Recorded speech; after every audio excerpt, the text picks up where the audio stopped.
Hi, I'm your host, Larissa Werstiak. Through this podcast, I aim to empower and inspire jewelry entrepreneurs and professionals so they can thrive while adding more beauty to the world. I'm passionate about digital marketing for jewelry brands, and I'm excited to share my passion with you. As we all know, jewelry is joy, so I'll gladly seize any opportunity to talk about it. This is episode 181.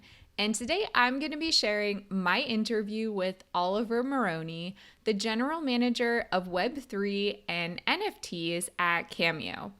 You probably just heard that sentence and felt your brain melting, right? What are all these acronyms? I'm done. I'm tuning out. So many words that probably sound foreign to you. Stop. Please keep listening and watching if you have even an ounce of curiosity about Web3 and NFTs. And if you want to know what's in store for digital marketing, for customer engagement, for community building in the future, then please check out this interview because we break down everything into really easy to understand terms. I saw Oliver speak at JCK this year and then subsequently reached out to him because I really liked his no-nonsense, non-pretentious ways of explaining things. I thought he would be the perfect expert for my audience, and I was so grateful that he agreed to do this interview. With his unique background in media and sports journalism, he's not a typical Silicon Valley tech type who only knows how to speak the language to other tech industry people. In this episode, Oliver explains Web3 and NFTs in the simplest terms possible for our beginner listeners and viewers. He also explains the potential that NFTs can have for jewelry brands, as well as how they can fit into a digital marketing mix and elevate the customer experience.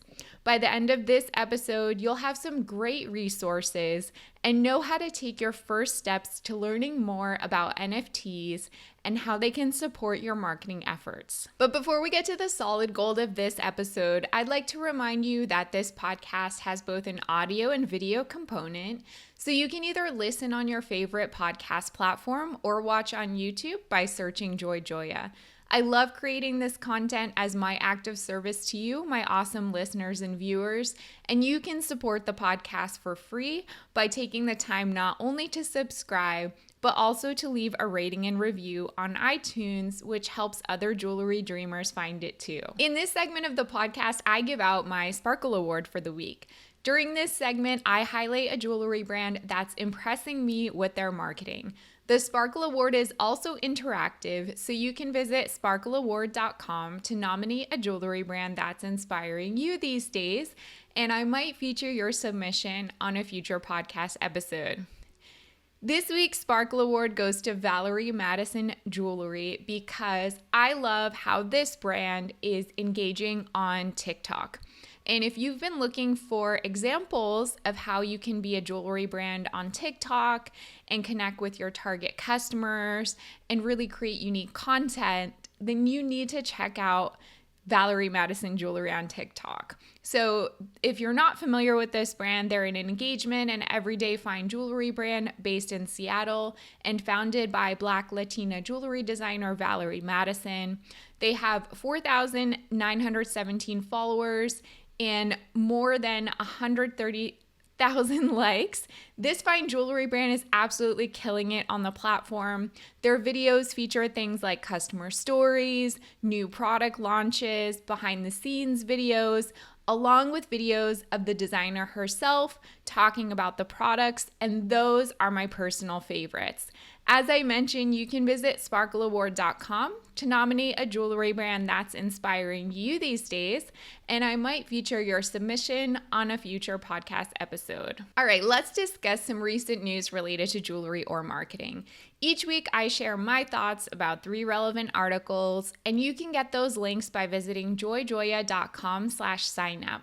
Once you're on the VIP list, you'll receive our weekly digest filled with new episode announcements. So the first article comes directly from the Pinterest newsroom. Just a few days ago, the platform announced that it's leaning very heavily into its shopping experience and improving it for the brands and merchants that use Pinterest to connect with their customers. So they recently released several new innovative merchant features to help retailers realize success on the platform.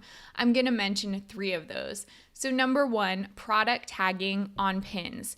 This is Pinterest's shopping feature that allows merchants to turn their lifestyle pins into shoppable pins, and it helps pinners move easily from inspiration to action. So with this product tagging feature, merchants can add products from their catalog to their scene images. Number 2, video in catalog.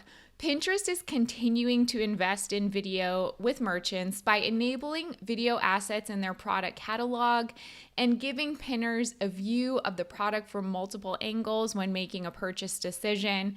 And we all know that that's super important with jewelry and showcasing all the details and features of a jewelry piece. And then number 3, the shop tab on business profiles. So merchants can create a more inspiring storefront. And for those pinners who are kind of at the stage where they are ready to buy, they can immediately go to that shop tab and take action and make a purchase. The next piece of news was actually a tweet. I've recently gotten back on the Twitter platform lately because there's so much exciting marketing news and industry news on there. I was an early adopter of Twitter back when it first came out, and then I kind of left the platform for a while and lapsed, but I've really been interested by it lately and have been coming back to engage with it again. So this tweet comes from social media expert Matt Navarra. And he just basically shared a really helpful visual graph that shows the most popular platforms for US consumers who watch live stream shopping in 2022. So if you're looking to try live stream shopping, adding it to your marketing and customer experience mix, if you listen to my episode 172 called Live Stream Shopping for Jewelry Brands, you may be wondering about the most popular platforms for US consumers who watch live shopping in 2022. So according to this graph from Matt Navarra, the top one is Facebook Live, followed by YouTube Live, then Amazon Live, Instagram Live, and TikTok Live. I was honestly very surprised to see Instagram as the 4th on the list, but it also does make sense because most of the live stream shopping events that I personally follow and check out are happening on Facebook Live. So I can definitely see how that is the most popular platform. And then finally, the last article comes from Reader's Digest UK, and it's called How to Improve Email Deliverability and Inbox Better. When it comes to email marketing, one of the top gripes that I really hear, especially from small jewelry business owners, is they don't want to annoy their subscribers or they don't really think they have anything important to say or share in regular emails. But I'm here to tell you and to confirm what this article says, that emailing less frequently is actually counterproductive and hurting you more than it's helping you. This is a really great quote from the article. I'm literally just going to read it because I could not have said it better. So, quote, erratic broadcast activity, so like not having a consistent schedule with how you connect through email, can lead to lower email sender scores and IP rejection or a poor IP reputation. Maintain a regular schedule with your emails to avoid sending spikes. When you send emails consistently to your subscribers, they begin to expect your emails and trust you better. Wait too long and recipients will forget they were interested in subscribing in the first place. On the other hand, sending emails too frequently increases the likelihood that they will annoy your subscribers or end up in the spam folder. End quote. When you send less frequently, I'm talking about once a month, whenever you feel like it, there's actually a very good chance you'll end up in spam or just ignored because people don't even remember that they signed up for your emails. It's kind of like, I don't know, in dating, let's say you're kind of dating this flaky person and they just call you whenever they feel like meeting up for a drink, but they don't have any sort of consistency, you're not going to trust that person. You're not going to trust that they're actually in it to get to know you. And I feel like it's the same with email frequency. So keep a regular cadence of once a week, or if you can't maintain that, once every other week, because that once a month schedule is hurting you more than you think. As I mentioned, if you want to get the links to the articles I share in this segment of the podcast, you can become a JoyJoya VIP by visiting joyjoya.com/signup. Okay, without further delay, let's get to my interview with Oliver. Hey, Oliver, thanks so much for coming on the podcast. I'm really excited to have you as a guest today. Thanks a lot for having me. I appreciate it. I'm a big fan. I've watched a few of them now and kind of got privy to how your interviews go, and I love the conversation. So excited to get started here. Awesome.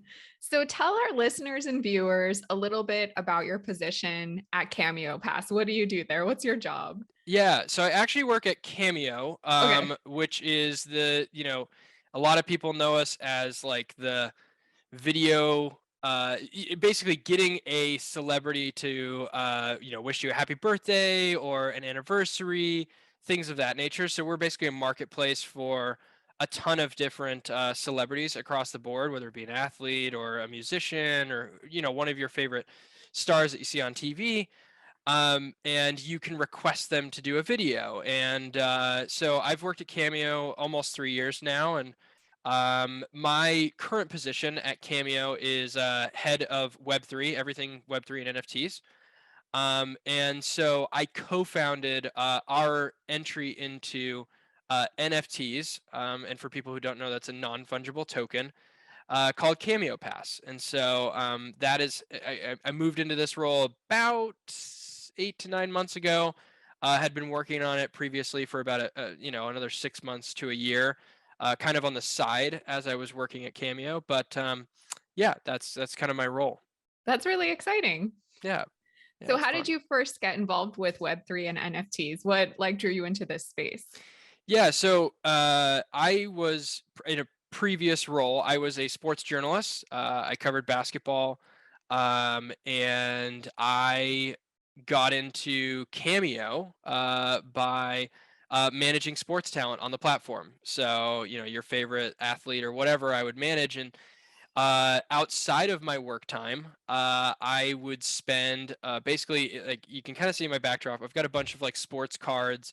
I'm not a huge memorabilia person. Like I know enough athletes to not really ask for like autographs or things like that. But I always found it super interesting to collect sports cards because it's almost like you're investing in a player and their potential long-term trajectory as like an athlete, or what they turn into essentially. And so I love that aspect of it.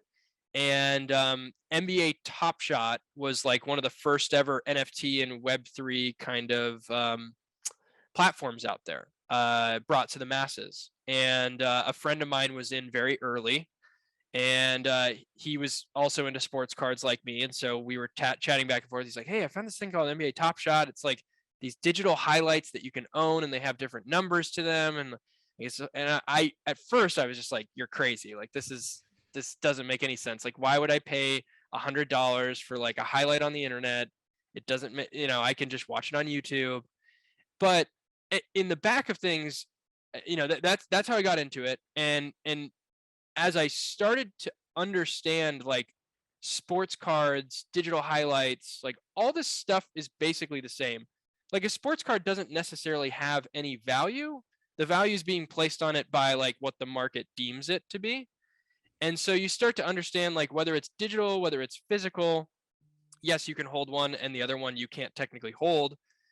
You start to understand though very quickly that the digital aspect of this just makes things easier and more streamlined. And so that's what really drew me into this entire space, is the idea that I could buy a highlight of my favorite player, not have to deal, like right now, I could take a card off my desk.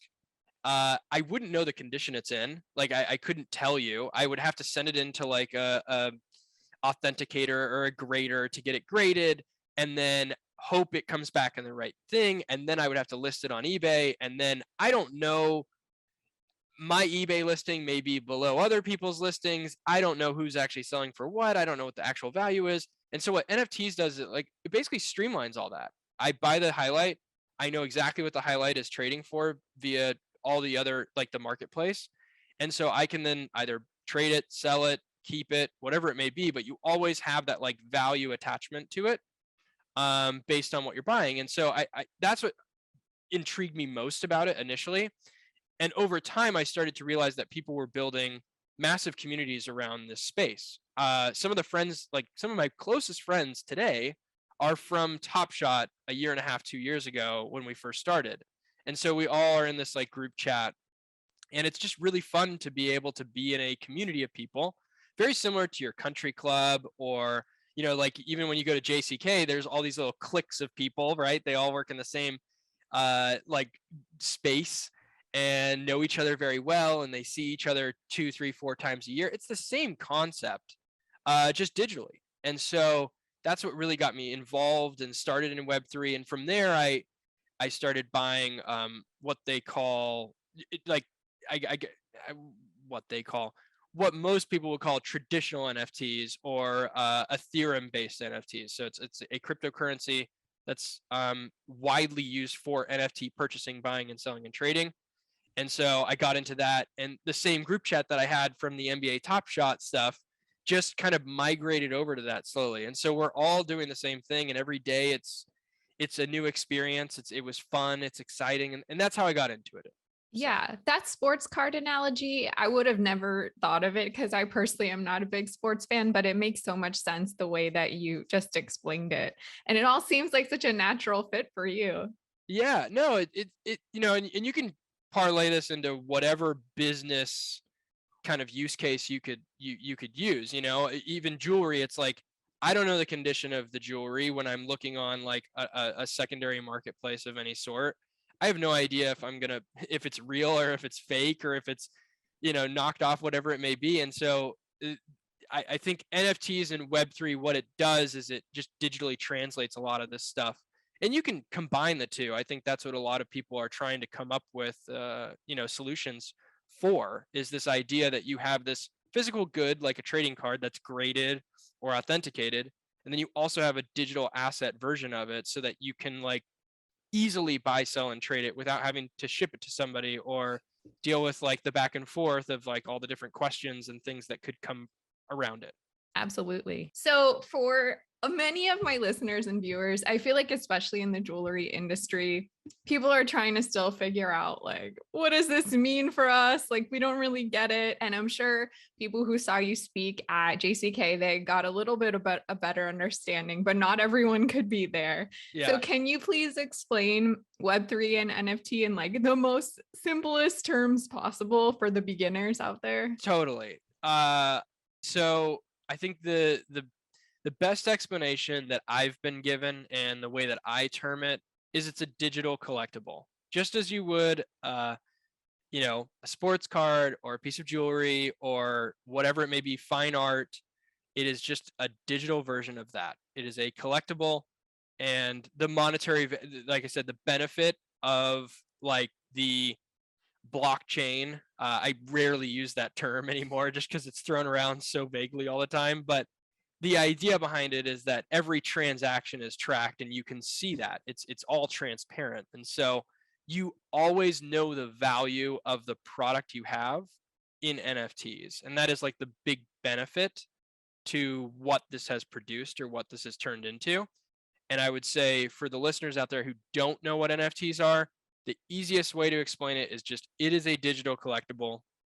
And that's like the best way that I can describe it. Yeah. Can you give some examples of like what they look like what someone would find if they were out looking for an NFT? Totally.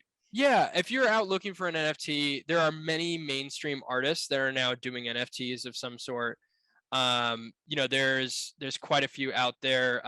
Oh my gosh, I'm blanking on some of the names, but a lot of people buy it based on the art. So whatever the image you're buying is, the running joke is that you are buying a JPEG. That is like the the big joke in NFT and Web3 land. And so if you can picture like any generalized picture that you have, like I've got this like Mike poster in the background, like that's not an NFT, but it could be. Like that could be something you could potentially turn into one, or you could purchase from somewhere. And so there's those sort of opportunities. There's also like as I mentioned earlier, I think there's a lot of companies out there that are starting to do this physical and digital transition very well. Adidas recently did a drop about 6 months ago ish, and they did a tracksuit on a Bored Ape. And if you bought the NFT, then you also received the in real life tracksuit. And so it was this combination of having a physical item with the digital item. And there are all sorts out there. A lot of them may look not appealing to you, and that is totally fine. There are a lot of NFTs out there that are just created by random people, and you could scour the internet for hours and hours and hours and days and days and days of NFTs, and there are so many out there that it is hard to discern. I would say if you're looking into specific collections or specific artists, guys like Damien Hirst have his own collection, and he's done physical and digital. And what's brilliant about his is you can own the digital version, or you can turn in your digital version for a physical version. And so that is one way people are utilizing NFTs. And so, a guy like Damien Hirst, there's quite a few out there that are utilizing this technology and finding new ways to kind of innovate around it. But NFTs can look all shapes and sizes. Like the art that you have in your background right now could easily be an NFT. There's actually, it's called art blocks. It's all generative art is what they call it. So it's like computer generated art based around like a line of code. And people are just absolutely, they go crazy over these art blocks pieces. And some of these are going for hundreds of thousands of dollars. And the idea behind them is that they are, like I said, computer generated to an extent, but they're all very unique to one another.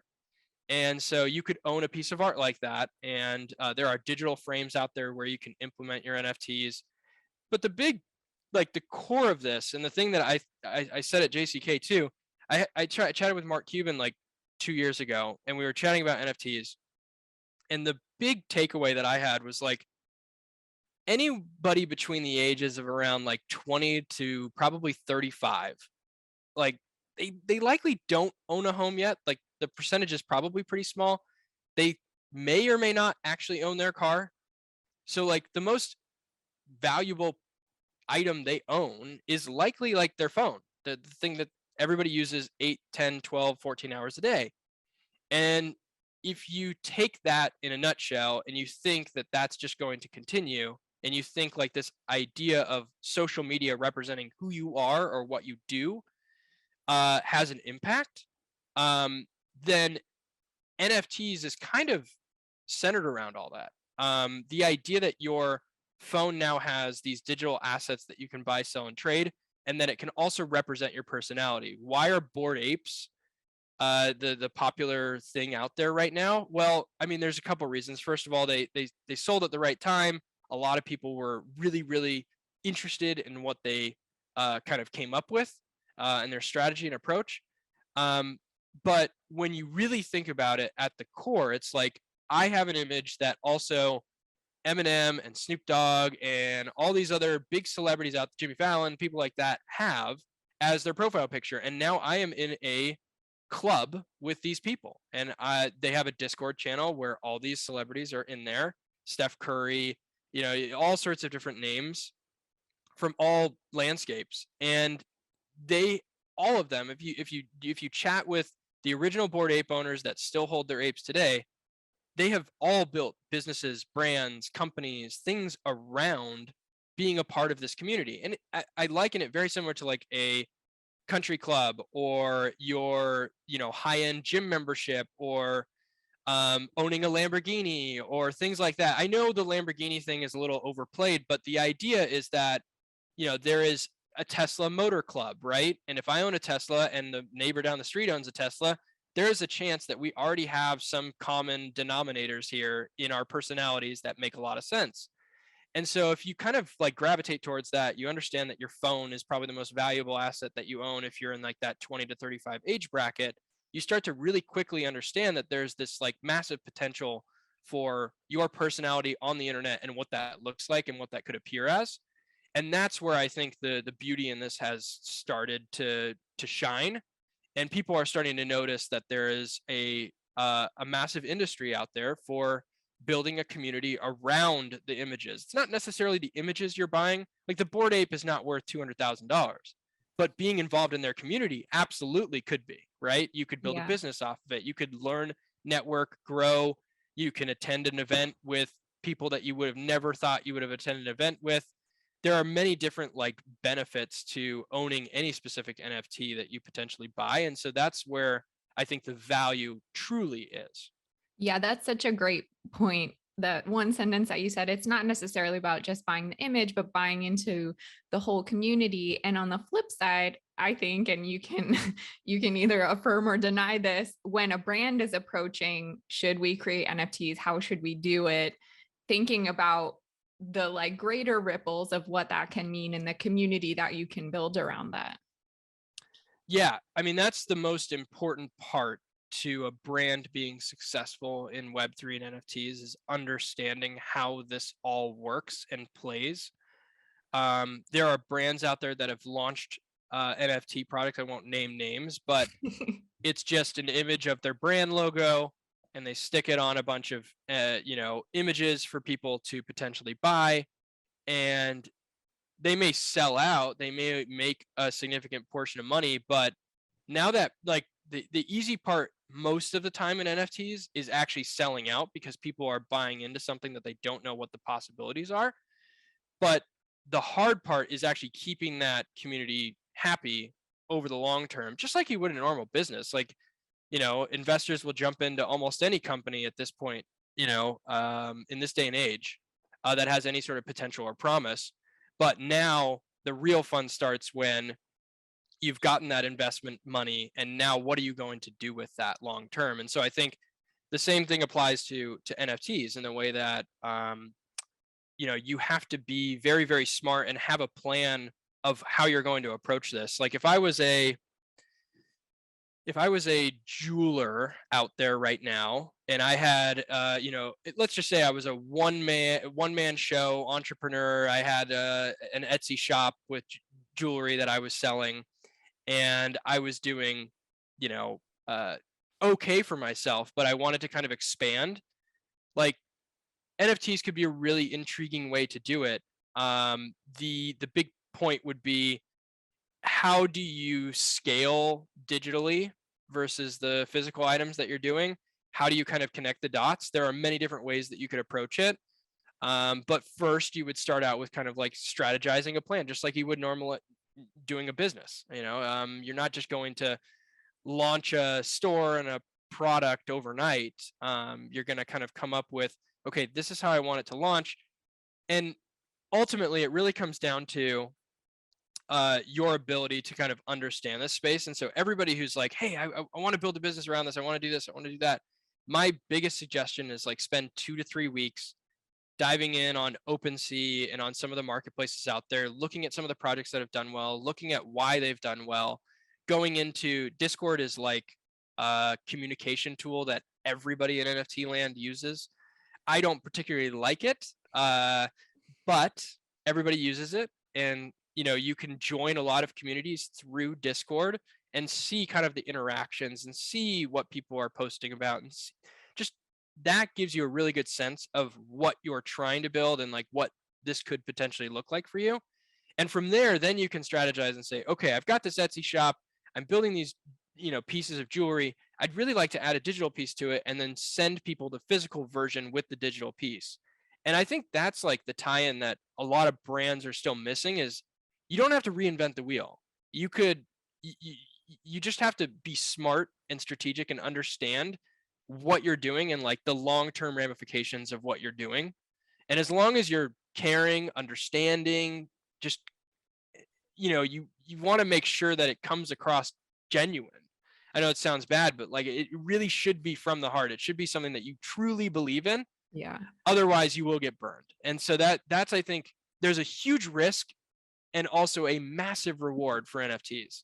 Hmm. And I look at some famous people out there like Gary Vee. Some people love him, some people hate him. Either way you look, though, he built an NFT project solely off of giving access to himself.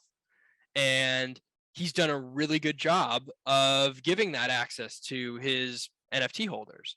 The interesting part about it is the time and effort and energy that he's spending on his NFT project. I would love to ask him this, but I bet you it's 5x more than he had ever done previously. But I also believe it's probably 10x more rewarding for him monetarily. And so there's obviously, like I said, that kind of scale that you have to weigh yourself and figure out what makes sense and what doesn't. But there is a lot out there if you truly believe in what you're doing and scaling it in the right way. Yeah, that makes a lot of sense. Before I ask you my next question, there were a few terms you said. I'm worried some people might not know what you're talking Yes. about. Yes. So give like a 1 sentence summary of what OpenSea is. Yes. Okay, so OpenSea is basically a marketplace where you can buy, sell, and trade NFTs. It's the eBay of NFTs. I think that's the easiest way I could kind of like showcase that for people. And so Perfect. you can go there. They have statistics and rankings of all the NFT projects out there. You can look at any NFT that you possibly want is all on OpenSea. So if someone wanted to go see what this was, that would be like a great place to start and just Great look place. around and browse. Just look around, just browse. You don't need anything to start. It is as simple as going to the website and just checking it out. No, I'm not paid by OpenSea. No, I have no endorsement deal with OpenSea. It is just the place that a lot of people go when they're first starting out. And yeah, you can basically buy, sell, and trade any NFT out there via their platform. Yeah. And then you also mentioned Discord, and you said it was like a communication tool. Yep. How is it different though from say like DMing on social media or like Totally. a collaborative tool like Slack or something like that? So with NFTs, it's kind of like, you have to digitally verify that they own an NFT. A lot of communities like to verify that you own the NFT and you get access to specific channels. Think of Slack with the idea that you also need to verify that you own X NFT. And I know that sounds crazy right now, but I look at it like, okay, I got a membership to like really high-end exclusive, luxury gym somewhere. In order for me to go into the gym and actually speak to people, I have to have the membership and I have to like type in my phone number. Or I have to it's the same thing, just digitally in Discord. And so you can join their Discord a lot of the times. You can actually join into their group. It's structured similar to Slack, where you join into like a company profile or whatever it may be. And then inside of that, there are all these channels. And with Slack, you can also lock channels and things like that. And so you only have access to a specific number. And if you own a specific NFT, then you get access to specific channels inside of their Discord. And so what you end up seeing is these group chats that are developed around the owners of the NFT and then also just the greater community. So some projects lock their entire Discord up. The only way you get access is by owning their NFT. Some open it up to the public on some scale, like they have one channel open so everybody can see stuff, and then the rest of the channels are locked only for holders. And so that's kind of how they're structured. And as I said earlier, like the Bored Apes Discord, it is, I believe, open to the public to an extent. You can see one channel, and then the rest of them are kind of holder channels. And so you can kind of see, it's so funny, you see sub communities built as well. Like, if I have a cheetah ape, then I'm in the cheetah ape, group. And so you'll see people create their own businesses that all own cheetah apes, and it's like part of the business. And so that's kind of the process behind Discord and what that actually is. It's just another way of communicating, but it does a good job of integrating the NFT verification aspect of it, and that's why I think a lot of people use it currently. That makes a lot of sense. So can you give some examples of product-based brands? You mentioned Adidas as one. Are there any others that you think are really doing a good job with this? Yeah, there's a few out there. I mean, I think Budweiser's been pretty interesting. They have like beer.eth is so sorry, I'm going down a rabbit hole. If people are like, "Oh my gosh, what is this?" Um, there is something called ENS. It's like Ethereum name services. Long story short, just think of like grabbing a website, like the name, like you go to godaddy.com and you type in like Oliver's, you know, shop or whatever.com and you buy that name. The same thing applies to like ENS. It's like essentially your name on the blockchain. So not anything, don't, yeah, that's what it is. And Budweiser did a really cool activation with this idea of beer.eth. So they bought the name beer.eth and they utilize it in a lot of their branding and marketing and things like that. They have their own Discord channel. They give access to specific events that they do, access to like celebrities, things of that nature. And so they've done a pretty good job of like integrating their brand. And I thought what was cool is when they initially dropped, they did like the historic uh beer bottles of all the different kind of like looks over the years. And so when you went to buy their NFT, you got one of the couple hundred different types of Budweiser cans there possibly could be. So I thought that was cool. Nike has obviously been really, really instrumental in this space, not through their own company, more so through a company they acquired called Artifact. Artifact it's like a game studio, and they acquired them about a year and a half ago, and they have launched their own like avatar characters. They kind of look like, Sims, in a sense. And so if you own one of them, you get access to like Nike shoes for them. You can like there's all sorts of ways that you can kind of integrate with their platform. They've done like digital apartments for like a metaverse kind of situation. They've all sorts of crazy stuff, but I think Nike's been really, really innovative in their approach. And then I think outside of that, like there are some mainstream brands that have yet to do much as like their own NFT project.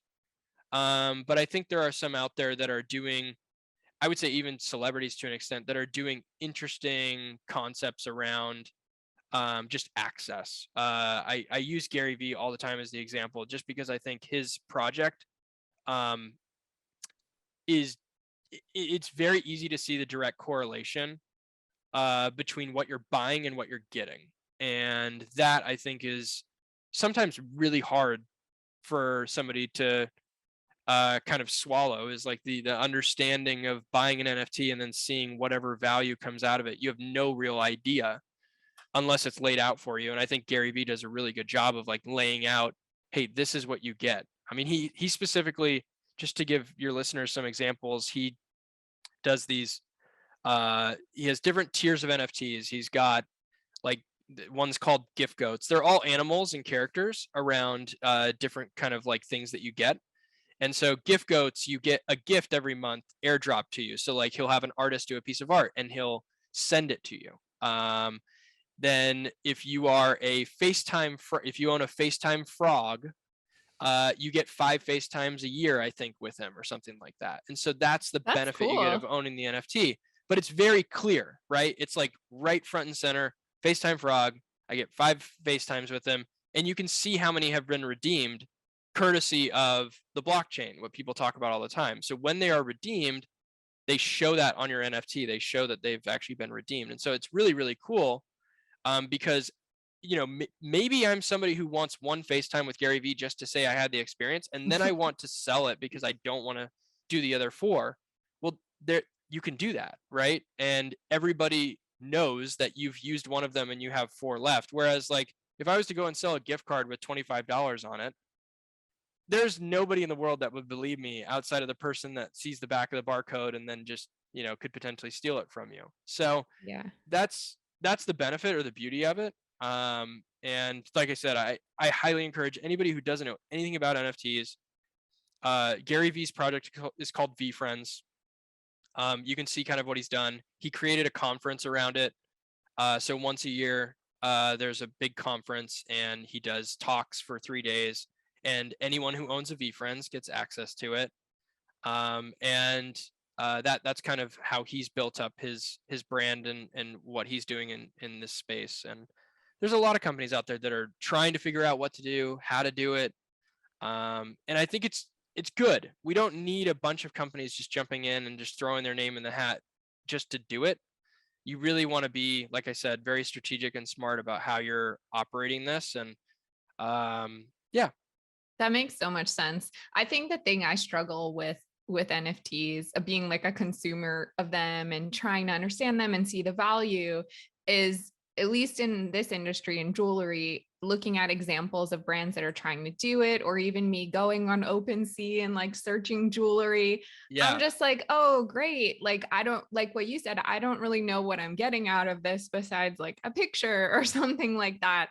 And so I struggle to really justify buying it because I don't really understand like the long-term value of it. But the examples that you just described make so much more sense to me. Yeah. And I think until a jeweler really steps in and like puts a stamp on what this could potentially look like, that will still be unknown, right? And I think, you know, you can always do research, you can always browse OpenSea, things like that. You have no idea what you're getting unless you know, really do your research and hone in on stuff and like see the value. I think, yeah, for jewelry, it's very difficult because there isn't many examples out there currently. And I think it's important, like someone will do it. And I'd say the closest thing to it probably is like, you know, I think Prada is coming out with something soon, and there's a lot of luxury designer brands that are coming out and Mhm. doing stuff. I think I just saw Meta or Facebook coming out with something where you'll be able to buy like Balenciaga and a few other like brands basically with like a potential avatar. Mhm. And so that's potentially on the horizon. And there's a couple other out there, like NBA Top Shot is created by a company called Dapper Labs, who operates a different blockchain completely separate from Ethereum. Sorry to throw even more lingo at your listeners, but um, the idea is that you could purchase it as simple as just buying with a credit card. So, like, remove NFTs, remove all that. It's just a digital collectible. You're using a credit card. It's in US dollars. There's no extra, like, you know, friction. And their whole idea or product is that it's still on the blockchain. It's still transparent and visible. It's just not, you wouldn't be able to see a lot of those on OpenSea. Um, Oh, and interesting. so, Okay. yeah, so because it's on a separate blockchain, these are a little bit more difficult to potentially look at. You log into an account like you normally would with like an email. It shows your NFTs there. You can still display them. You can still, you know, use them however you want to. But Dapper created this sub product called Genies, or I think they invested in it. Um, and Genies is very similar to like a Sims. You have your own avatar. You can dress them up with your own, you know, wardrobe, things like that. And so I think at some point in the future, you're going to start to see digital but wearables become a thing. And that's also where jewelry could potentially take shape, is by offering digital wearables, even if it's not like some high profile, big, expensive NFT that, you know, costs hundreds of thousands of dollars or a few $1,000s. It could be something as simple as, hey, there's, you know, if I get a genie character, I can add my favorite jewelry from my favorite jeweler on there for $10, $20, $100, whatever it may be. And then the concept behind that really is that you can trade those. You can buy them, you can sell them, you can Mhm. trade them. I think what a lot of companies have missed out on, and what something that is so undersold, I think, in the NFT space, is that you create more value for yourself if you do it right. And what I mean by that is, like, if I'm a jeweler and we do these digital wearables, let's just say for genies or whatever, people can buy them. And let's say I buy it for $20 and there's only 100 of them. And so as time goes on, people see that I'm wearing it and the value starts to go up or whatever it may be. That person can then remove it from their character, sell it, and the company that created that jewelry can install a secondary percentage going back to them. And so what I mean by that is, like, right now, Rolex, for example, sells their Rolex watch to one customer. One customer, gives them the money that it costs for the Rolex, and then that's it. Rolex doesn't see another dime from that Rolex ever Yeah. again. Whereas with this model, they get it from customer A, and then customer A decides to sell it to customer B, and now Rolex is getting a 5% secondary number off of that sale. And so every transaction that happens, most of the time, most NFTs will have a secondary percentage that goes back to the collection itself. Mhm. And so that's that's not a current usable strategy with this whole genie idea yet. I'm just throwing that out there as an example. But the idea of NFTs that you can create long-term value just off the same product being bought and sold and creating demand off of that initial sale is the interesting part to me. And where I'll use the example again, like Gary V, he launched his NFT project, and he's done more monetary value for himself and his project off of secondary sales than he did off the initial primary sale. And it's substantial money. Now, is he putting a lot of that back in? Of course, it's just like any business. But the idea that he's creating value, people see the value, and now there's a premium on that product, and he's being rewarded for that premium. That just isn't out there currently. There is no reward for creating a great product outside of customer retention. And this is a way to kind of like scale that opportunity. It makes so much sense. And now, especially in fashion and jewelry, the resale market for things like you use the Yeah. example of Rolex, that's such huge, like highly acceptable thing with consumers. And it's just becoming more and more popular. So there is a big missed opportunity with that. You're totally right. Yeah. Yeah. I think that's the takeaway for me is like, if you have a sought after product, if people love your product, you already have a community, whether you think so or not, you already have one. Mm-hmm. It's just a matter of how you take it digitally and how you open that up to potentially more people. And it was funny at the JCK talk, there was a lot of people afterwards that were asking me questions about how they could install their own, NFT project or around their jewelry business or what they're doing. And the thing I always say is like, try it with like one product, or like try it, do a very small scale solution. And if it works, it's a great spot to be in, because you can always do more.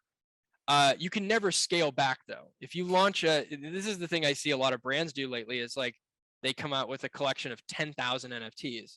Yeah. They can't even support 10,000 people. So like, that's the big key here. I think if you're a jeweler, it's like, release a limited edition 10 or 20 or 100 and see what happens. See if the market like takes in, what you're selling. And I think as long as you integrate your initial community into what you're doing digitally, it will work out to your favor. Yeah, that's just sound marketing advice in general. Testing Yeah. your market first, Yeah, finding a product market fit. I Yeah. mean, it all applies. We're using all these words that people are probably like, what? But the theories behind them are like age old. Yep. Theories. Yep. So for 100%. people listening to and watching this podcast, their interest is piqued, they're curious about it. What are some good resources for them to maybe get started and begin like dipping their toe into this water? Yeah. Yeah. I would say there's two main forms of connection that people use for NFTs. One is Twitter. Just search NFT, just follow the biggest collections out there, follow some of the big names. I've given you a few as we've talked about it, like Gary V. Kevin Rose is another one. He's a very, very reputable founder. He's created his own project, actually a few projects now. Alexis Ohanian is another great one. He has like an NFT, like a Web3 NFT fund that he's funding some really cool stuff with. So I'd suggest following those sort of like influencers and names. And then secondarily to that, OpenSea I referenced earlier. There's a few others that are pretty good. Like NFT Now is like a website for news and information. Mhm. Would highly recommend that. There's a few others. I think it's like, I can't remember the name of it. I think it's Daily Trader or something like that. There's one that kind of follows the statistics a little bit more closely, which is really interesting. And then last but not least, anybody who's interested in NFTs, look at the top 5 or 10 on OpenSea over the past year, go to their collections, follow them on Twitter, join their Discords, and then just watch, just take in what is being done. You don't have to fully understand all of this to get what is going on. I think that's like, they could be talking in lingo like I'm talking about, but as you mentioned, like when you really dwindle it down, it's pretty similar to just business in general. Yeah. There's a couple additional things that I think, like I said, it's like this combo of a country club slash, I don't know, clique, whatever you want to call it. And people like to be a part of that stuff. They just do. And it's like, I talk to all these Bored Apes all the time, and they're like, yeah, I've been in it forever. I love being in it. And I couldn't tell you that I'm not jealous of that situation. I absolutely am. It's like, I would love to be a part of that. Who wouldn't want to be? I think just to get the experience, nonetheless. But that would be my recommendation. There's not too many current, I'd say, outside of like your NBCs that report like very, very big NFT kind of crypto news, things like that. There's not too many current like news outlets to go to kind of follow all of this closely. And there's so much going on that it's really hard to keep up. So I would highly suggest, like I said, top 5 to 10 projects out there over the past year. You can go, actually, I'll specifically walk you through it. You go to OpenSea.io. There's the second tab in, it says stats. There's rankings. You click on rankings and it says top NFTs, and there's like little filters and it says last 24 hours. And all I would do is go down to the very bottom, under last 24 hours, it says all time. And I'll just list off for you: CryptoPunks, Bored Ape Yacht Club, Mutant Ape Yacht Club, Art Blocks Curated, Azuki, CloneX, Sandbox, Moonbirds, Doodles. Those are like the top 8 to 10 currently. Mm-hmm. And I would just click on each of those projects, look at the art that's being created around it, join their Discords, follow them on Twitter. And then from there, Twitter is great at just, the algorithm and letting you know what you want to look at. And so once you follow those, you will start to see a lot of trending topics around it. You can kind of follow around those. But I would say if you're really interested in doing this, or looking into it, or just want to do some research and have some fun, that would be my suggestion: is go to those top projects, follow guys like Kevin Rose, Alexis, people like that. And if anybody has any I have my own Twitter and we have our own project, so we're always eyes and ears, and whatever, any questions anyone has, happy to answer them. But that would be my suggestion. Well, thank you, Oliver. This has been so informative. I learned a lot. I feel like your approach to talking about this is really straightforward and down to earth, and I'm not like seeing a lot of that out in the world. Yeah. So I hope that my listeners and viewers learned a lot too. I really appreciate your time today. Yeah, thanks a lot for having me. I appreciate it. Is there anything else you want to share about like where people can find you? Anything exciting going on in your work? Yeah, at Oliver Maroney. So that's my @ on Twitter. You can follow me there. I'm pretty active on Twitter. Other than that, I mean, really, at Cameo Pass, everything that we do Cameo Pass related is kind of under myself and a few other co-founders' wings. And yeah, that's pretty much it. We're doing a lot of different things with our project, and looking forward to what's to come in this space. And hopefully there's a jeweler out there that's like listening and is like, hey, I'm going to do this. And if you're that person out there, I'm happy to answer questions. Amazing. Thanks, Oliver. What did you think? If you'd like to connect with Oliver, ask him questions, learn more from him, the best place to visit him is on his LinkedIn profile. So if you search Oliver Maroney, you'll find him there. You can always email me, Larissa, that's LARYSSA @joyjoya.com. If you loved this podcast, please share it with a friend who'd appreciate it. And don't forget to subscribe as well as leave a review on iTunes. To purchase a signed copy of my book, Jewelry Marketing Joy, visit joyjoya.com/book for all the information.